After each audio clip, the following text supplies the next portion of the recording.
સુરત ઉત્તરાયણ પોલીસને મોટી સફળતા મળી છે। પોક્સો કેસના પેરોલ જમ્પર તેમજ આંતરરાજ્ય વાહન ચોર ગેંગના આરોપીને ઝડપી પાડી અનેક ગંભીર ગુનાનો ભેદ ઉકેલવામાં આવ્યો છે।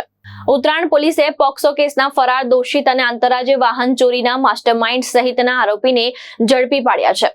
ઝડપાયેલા આરોપીઓ રાજસ્થાન, હરિયાણા અને મહારાષ્ટ્ર સહિતના રાજ્યોમાં વાહન ચોરીની ઘટનાને અંજામ આપતા હોવાનું સામે આવ્યું છે।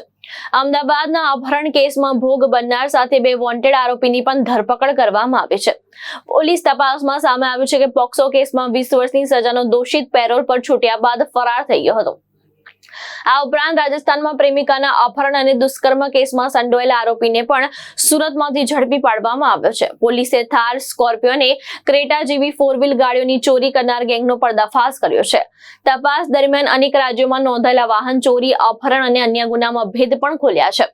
ઉત્તરાયણ પોલીસે અપહરણ કેસની તપાસ દરમિયાન આંતરરાજ્ય વાહન ચોરીના ગુના પણ ડિટેક્ટ કરી વધુ તપાસ હાથ ધરી છે। ભાવેશ ઉપાધ્યાય, દ્રષ્ટિકોણ ન્યૂઝ, સુરત।